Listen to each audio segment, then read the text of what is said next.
Hello সবাইকে। আজকে আমরা কথা বলবো আমার বন্ধু রাশেদ নিয়ে। আমার বন্ধু রাশেদ 2011 সালে মোর্শেদুল ইসলামের সরকারি অনুদান থেকে ছবি।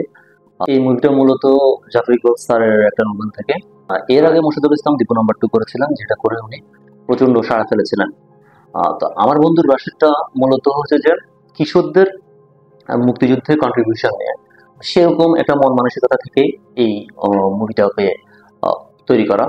তো এখানের মধ্যে আমরা দেখতে পাই যে একটা ছোট শহর, যেখানের মধ্যে পুরো দেশের মধ্যে পাকিস্তানিরা যখন অ্যাটাক করে তখন এই ছোট শহরটিও সেখান থেকে বাদ যায় না। তো সেখানে যখন তারা পাকিস্তানিরা যখন আক্রমণ করে, সেটা রাশেদকে খুব নাড়া দেয়।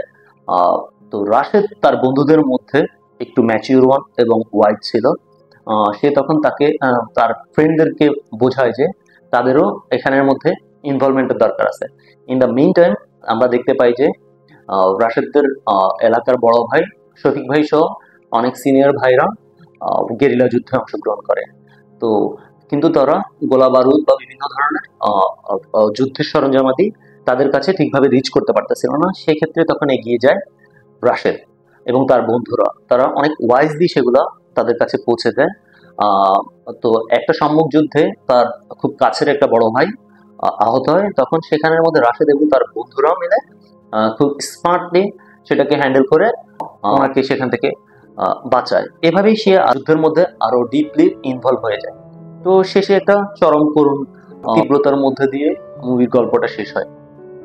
তো এই ছবিটা দীপু নাম্বার 2 মতো অত ইন্টেন্স রাখতে পারে না হয়তো অ্যাক্টিং বা এর জায়গায়, কিন্তু 71-কে কেন্দ্র করে আমাদের যুদ্ধের অনেকগুলো ছবি হলেও শিশুতোষ ছবি অনেক কম।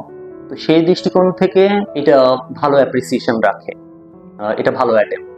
আর এখানে সে যে রাশেদ চরিত্রটাতে অভিনয় করেছে সেটা হচ্ছে যে চৌধুরী আফনান মিমি। সে শেষ পোর্শনটাতে অসম্ভব ভালো অভিনয় করছে, আমার কাছে ভালো মনে হয়েছে। বাট কিছু কিছু জায়গায় একটু সে ইয়ে করছে, বাট এটা এরকম অ্যাটেইনমেন্টের জন্য সে ভালো অ্যাপ্রিসিয়েশন পায়। তার ফ্রেন্ড ইভু চরিত্রে যে ছেলেটা অভিনয় করছে সেও জোশ ছিল। আর রাইসুল ইসলাম আসাদ, যিনি ফ্ল্যাশব্যাকের মধ্যে পুরো কাহিনীটা বলে, তাকে নিয়ে বলার উনি তো সবসময় অ্যাডমায়ার একটা আমাদের আর্টিস্ট। এটা ছাড়াও পীযূষ গঙ্গোপাধ্যায়, আরমান পারভেজ মুরাদ ওই বড় ভাইয়ের চরিত্রে শফিক ভাই যথেষ্ট ভালো ছিল। তারপরে হচ্ছে গাজী রাকায়েত খুব অল্প সময়ের জন্য, বাট উনি রাজাকার চরিত্রে একদম বোল্ড ছিলেন।